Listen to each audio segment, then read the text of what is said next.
Alright, y'all, so it's been over 12 hours since the EZA details for LR Full Power Frieza and LR Namagoku did release, and there's been a lot of talk about these guys actually potentially not being as good as people hoped, and we're going to be addressing that today. We're going to look at, our global side of the fan base, we're going to look at Japanese players' reactions, and I think there's really a lot to talk about, especially in terms of Namagoku. Frieza, the only thing about him is maybe you could say the talks about Frieza are more founded, considering that he doesn't really have a strong setup for him. Like you can run him on uncontrollable power, but or at least in Broly's team, but he's not on uncontrollable power. You can run him on the transformation boost team like Buhan, but he's also not on power absorption. So it can lead to a little bit of oddities there.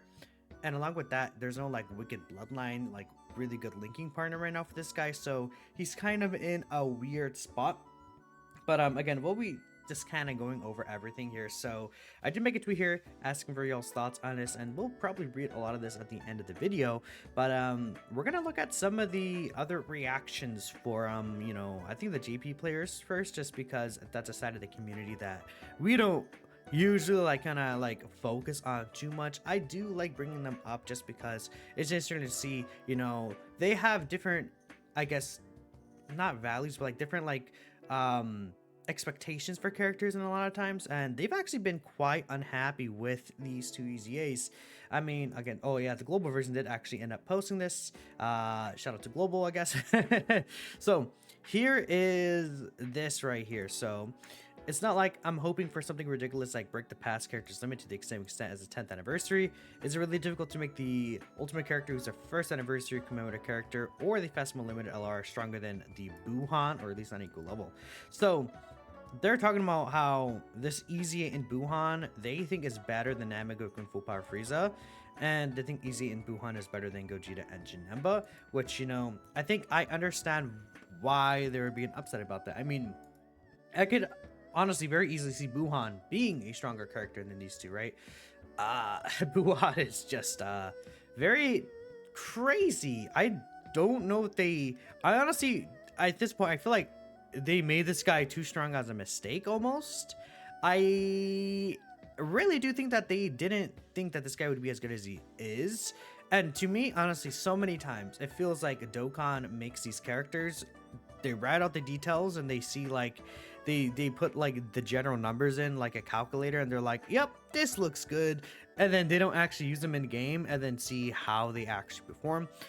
It really does feel like that many times. I would be surprised if they actually try these characters out. Maybe they're like, yeah, whatever, we'll just make them this good. And the reason why people are upset is because this is just a random Dokkan Fest that, I guess not really random. He is one of the god leads, as we called him, like back in the day, but this guy came out just like December 31st, 2016, right? I guess technically you could see him as actually, this is the global release date for the JP release date. When did this guy come out? Let me actually bring it up here. Int Buhan. I should have brought this up ahead of time. He came out September 1st, 2016 on the JP version. So with all that in mind, like, this is just a random Dokkan Fest, and I mean, I do agree with this. I do think that Buhan is better than the first anniversary Dokkan Fest T-Wars. Could you argue Buhan's better than these two? I think you can. I do think Goku and Full Power Frieza are both really good. I think that they're gonna have a lot of utility in game. I think they're gonna be just looking very strong as characters. But I feel like if we're comparing it to Buhan, like eventually Frieza, he loses his guard after one turn. He will lose stats eventually. Maybe he's not on as good of a team as Buhan. Namagoku, the thing about this guy is that he eventually also loses his own guard. If he's not in slot 1, he loses 30% reduction, right? Buhan is a character that's like very consistent. He doesn't lose anything.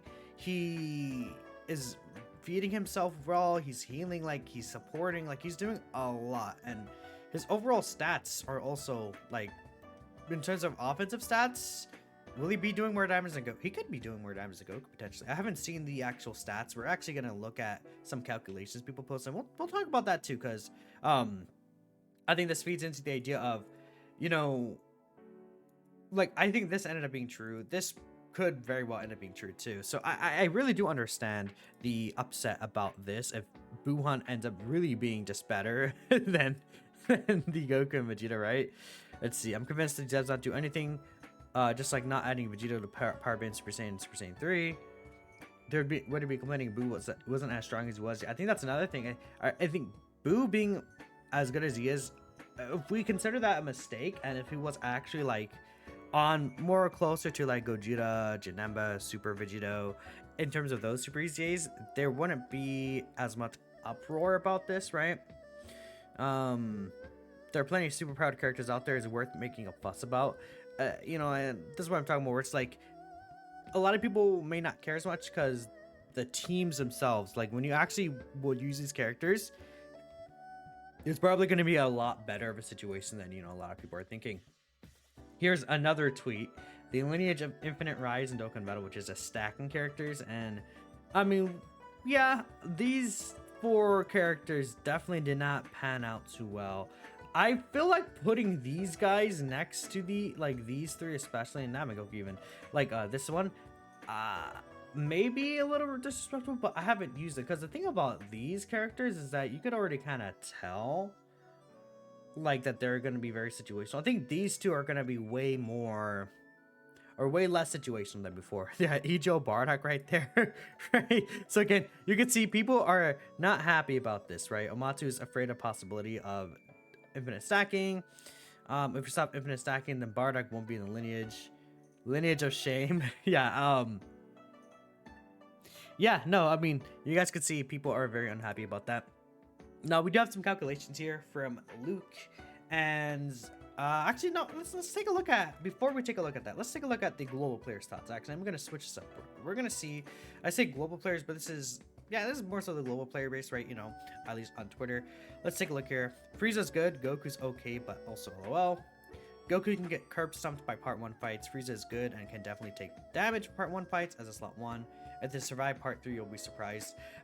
Yeah, these bosses are already hitting really, really hard instantly. I do want to note though that there are going to be different types of bosses. Like all these fights aren't going to be just like the battle hardened, you know, foes fight. We've seen that we're getting longer content as well with the Supreme Magnificent Battle that's actually releasing. We have the Vegeta story and Goku story, which also look to be longer fights where Goku could benefit from there as well by being an infinite defensive stacker. They're decent, but not nearly good enough for being a DPLR EZAs, and we haven't gone the really hard fights yet. I think that's also fair. Like, comparatively, like, UI Goku Blue Evolution last year felt stronger than these 2 EZAs, right? And I guess being fair, like, Buhan and Vegito last year also didn't really end up aiding the best. Vegito specifically, Buhan actually still ended up being pretty good. The LR physical Buhan. These guys could have been better. I think, like, the thing is, they kind of kept their passive where, like, especially with Frieza, where he loses stats over time. And at this point, I don't really see why, especially if we're getting longer content. Like, this wasn't really a thing that needed to happen. Like, he didn't need to lose after 6 turns. He loses this. Or maybe he could have kept a defense here. That could have been good, too. The thing about Frieza is that once he loses his guard, even with just 70% reduction in slot 1, I don't know how high his defense is going to be, and if it'll be enough with these like new shorter content. Because to me, if it's like, okay, well, Frieza loses stats in longer fights, if he loses the guard and he just has a 70% reduction, is his defense truly high enough without guard to live that? Because at the end of the day, he's losing guard and only gaining a 50% defensive stack. I don't know if that will still be enough, right? Like, as a trade-off, definitely not, right? I think even if he's like at he would have to be like at 2 mil plus defense start of turn, and I'm not sure if he'll be that high, right? It's very, very rare for characters to get to like 2 mil defense start of turn, just like on like turn 3 or something, right? So that's the issue. With Frieza, I'm thinking that could be potentially a thing. Not really impressed. Good, but not good enough. Seem pretty good. Can't wait to come back into Frieza's damage. I guess that's one thing. Reading the details and doing calcs, like looking at the part 2 fights. Well, we don't know what the part 2 fights are going to do exactly, but let's take a look at, like, we have Namegoku here. I don't think Luke did full power Frieza yet, but we'll take a look here later. We do have Halvard's calculations as well, just to see generally. So, okay, turn 2 versus extreme class. I mean, this guy is starting off at 18 mil, 16 mil, 16.7 mil. Starter turn defense is at 227k, and then let's say he gets 3 hits, he goes to 361, and then after he does 3 super attacks, he's at 900k. So start of turn 227k with a guard and 50% reduction. Like, if this guy gets supered instantly by one of these really hard hitting bosses, he will take quite a lot of damage. Now he's on Vegeto's team, so there are going to be situations where, you know, he will still actually live quite a bit of HP. You know what's really funny? The fact that if he would live, you would actually be able to get, like, Ijo Super Vegito Scouter, or you would be able to get Super Saiyan 4 Goku's Grade 8 form, I guess. That's a situation, right? But then, you know, once he gets up to 3 supers, 904k, this is not even him being fully built up. So this right here is turn 4 versus extreme class. 3 out of 3 build up, 100% defense and 50% attack stacked. So yeah, right here in this turn, he has Vegeta. Vegeta is actually providing attack support. So, I mean, yeah, this guy doing quad, like, this is putting him in slot 2. So he's doing 4 20 mil super attacks. He's at only, so he's at 1.4 mil defense with guard and 20% damage reduction. Yeah, see, I would say his defense probably could be a bit higher. Why is his defense lower after 3 supers here than here? So that's with only just 100% defense stack. Okay, see, so this is assuming he only got his 2 super attacks. That's why. So, I mean, if he did get another super, then he would actually be able to be probably up to like 1.7, 1.8 right here. And in slot 2, doing all this like extra damage. I mean, I guess extreme class has a high chance to crit too. I mean, to me, that looks pretty good. And this is with this Vegeta in slot 1, just kind of eating up all this damage. Like, I don't think Goku would be in a situation where he would die to many super attacks. He'll probably take a decent amount of damage, but he's not gonna die, I think, right? Let's say this is a hypothetical turn 6. Active skill in slot 2 and then slot 1. The active skill would hit for 38 mil. Starter turn is at 1.4 mil defense. Then he can get up to 2 mil defense here. He still would have guard. In slot 1 he had 50% reduction. And then he's doing again 24 to 21, 21, 22. I mean, no, yeah, see, like, with this, I'm not looking at this and I'm like, oh god, this guy sucks. You know, to me, these numbers seem fine to me. Like, they seem good, but they're not, like, numbers that I think would put this guy, like, oh, he's 3rd best unit in the game, potentially, right? Especially because it is always situational. Versus super class. Yeah, see, if he's against super class, right, his damage goes quite a bit down, and his defense, you know, doesn't, I believe his defense, does he lose defense specifically against superclass? I don't recall. Yeah, no, it doesn't really matter. His defensive stat against superclass doesn't really change, which is a good thing. It's really just his offense that he loses against superclass, right? Yeah, so that's the thing. So not really the biggest deal ever. And then we see Halvard's calculations here. So let's go ahead and say he's linked with Grade Ape right here with Grade Ape Super Saiyan 4 Goku, basically. So let's see, fully built up. Yeah, 904k. Yeah, that seems very consistent. So yeah, basically 6 defense stacks, 2 mil. With 40% support, he'd be shooting up to, again, like these 2 mil range. This is, of course, with 6 super attack effect stacks, and then he gets more. Which, you know, you could definitely see that many stacks with this guy, because he will have, like, quite a lot of additionals that he can actually get off. So, I don't know. I think this guy's partnership with the new LR Vegito, to me, I think will be pretty good. Frieza is the character that I'm really interested in to see, because, okay, well, this is him linked with physical LR Janemba, which will be very nice to see. So for the first 6 turns, after receiving an attack, he shoots up to 600k, basically, with 70% reduction. then he will basically be shooting up to 1.38 mil with guard. I mean, 600k defense turn 1 with 70% reduction in guard. And yeah, see 898k. So like, this would be the defense you see the turn after, given that there's no support. 898k defense with 70% reduction by itself without support. I don't think that is high enough. I think that I would agree with that. So this is with 2 defense stacks. He's at 1.2 mil defense though, with 70% reduction. That's definitely better. That's a better situation, but like, will this guy be a slot 1 tank for you? I don't know, because again, if you do put him in slot 2, this guy does lose some of his damage reduction, but he will probably be able to get a lot of extra defense. Like, if you receive the attack in slot 1 turn 1, then put him in slot 2 after, he will only have 50% reduction, but he'll be able to get a lot of these extra stacks right here. So we'll see what happens, like with 2 defense stacks here. So yeah, this would be, well, this would be the next turn after, huh? Okay, we'll see how things go with Frieza. It'll be interesting because these extreme class teams have a lot of support going around too. He's on Buhan's team, so he could be getting tons of support, and these numbers could be way higher than we're seeing potentially. Like, imagine this guy with Inchinema on rotation, and then you have like Buhan floating around. You have, if you want to run physical Kid Buu, I don't think he'll be the best option there, but yeah.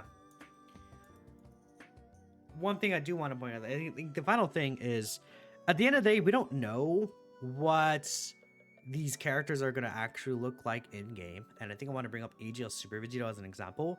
I think if you want to judge this character based off of their details right now, you're not at blame for doing that per se, but you always want to take these things with like a grain of salt, I guess, or like, you know, temper your expectations a little, and don't like be like, oh, this is, we see the numbers now, the characters are going to be exactly like this in game, because we don't know what's going to happen, because we don't even know when these characters are released, right? These characters, they're announced, but I don't think we'll see another data download next week until we get the actual part 2 characters, right? But it's really weird to announce these guys now. So like, are they going to do another data download on the 11th and then another data download on the 14th as well? Are they gonna announce these guys this early because tomorrow they're gonna announce them in the stream, or I guess later tonight? Or like, I don't expect to see these guys like that soon, because AGL Super Vegito, this guy was announced before we even like we could literally bring it up. When was AGL Super Vegito announced in comparison to his actual release? I mean, being fair, he was in the data download, but if I take a look here, AGL Vegito, because they did actually tweet out his details on the global version. Where is he? They did tweet out his details, right? Did they not tweet his details out on global? Oh my goodness. Okay, no, here's Buhan. Yeah, okay. Yeah, on the 22nd. And then he released on the 30th. So this was over a week later. So I'm thinking that they tweeted these guys out now, but we might not see them until like after part 2 drops. It's very possible, because we just got these new content stages. Sorry, I had to sneeze. We just got these new stages. I assume next week's data download is just the part 2 characters. They could do another one, but it's like they could do data download and then these guys drop on like on the 17th or something. I don't know. I don't think they'll drop on the 17th. They might just drop when part 2 characters come out, right? I guess. We usually get, but it's so weird because we just got a data download yesterday. We usually do get EZAs when part 2 starts, but we just got a data download yesterday. Did they forget them? It's so weird. We don't know what's gonna happen. But when this guy originally was like giving his details, he kind of seemed underwhelming, and I think, you know, it's fair to judge like, oh, okay, when this guy's details initially came out, it was underwhelming. A lot of people do think that this guy's pretty good now. I think that there is definitely certain issues with this guy, like him not, you know, being consistent against supers, but that's pretty much his only issue. Outside of that, he does good damage. He's supporting. I mean, I've gotten this quite a bit in the new event. A 2-turn scouter and his guard, he's invincible. right, when his guard is up, and the 2-turn scouter is also very useful. So I think this guy's in a really good spot right now. And then obviously this guy coming out helped a lot. I mean, there's also equips. Like the Namegoku and Full Power Frieza don't have equipment. We've seen a lot of these characters get some really good equipment this anniversary. I could see Namegoku and Full Power Frieza both getting some really powerful equipment. It's definitely not like an impossible thing. I would actually be surprised if they wouldn't give them equipment, because pretty much every EZA this celebration or Super EZA has gotten special equips besides Buhan. Like Buhan's like the only character that has not gotten it. But like, considering that these are worldwide LRs, they will eventually get equips. I do hope that they drop them during this celebration though. That would be the best case scenario, but we'll just have to wait and see. Either way, I think, if they could give them really good equips. And it's not a thing of like, oh, this is what they could do, so we should judge them based on what might happen, because that's not true either. Again, it's just waiting to see what's gonna happen. I mean, we have seen a huge shift of a lot of these grade 8 power characters, or in Broly's gotten a lot better with Super Saiyan 4 Goku's release, right? He gives damage reduction support to these Power Beyond Super Saiyan characters. Super Saiyan 4 Goku's not on this list yet, right? But Super Saiyan 4 Goku, like, he's helped out a lot of different characters, like EGL Vegito, EGL Super Saiyan 4 Limit Breaker Vegito. He's in a better spot. Even in Super Saiyan 4 Goku, you could definitely get away with him in some of these fights. Like, there could be a unit like this that is like we don't know about, and like Namegoku just ends up being murdered. Like, imagine Super Saiyan 2 Gohan. Like, a lot of us are thinking he's a carnival. What if he wants like a Super Saiyan Goku? What if he buffs Super Saiyan Goku in some way? Or what if he, buffs a certain category, like, would it be Miraculous Power is the team? Let's take a look here. Yeah, like Miraculous Awakening or something, right? Where I think Namegoku is also on this team, if I'm not mistaken. Yeah, LR Namegoku's on this team. Super Saiyan 2 Gohan's on this team, right? So like, what if something like that happens? Maybe even, I guess Legendary Existence wouldn't count for Super Saiyan 2 Gohan, but I think you guys get the point. We don't know when this guy's gonna drop. We don't know what situation is gonna be when he drops in. So just wait and see is my personal opinion. But for now, if we're gonna assume that they're gonna drop the way that they are, I do think they could have been a little better, is my final verdict. Or I guess, I don't want to say final verdict, my current verdict right now. But this is me before I use them actually in game. I don't know, how things are going to actually end up looking, because at the end of the day, we could see these numbers, we could talk about these hypotheticals, but when we actually use them in game, there's a lot of variables like rotations, what support characters you run, equipment, a lot of things like that. Even the HP that your team has could be an important aspect to this. But I digress. Let me know what y'all thinking. I like these guys. I still will have a lot of fun using them no matter what. Thanks y'all for watching though, and I'll catch you guys next time.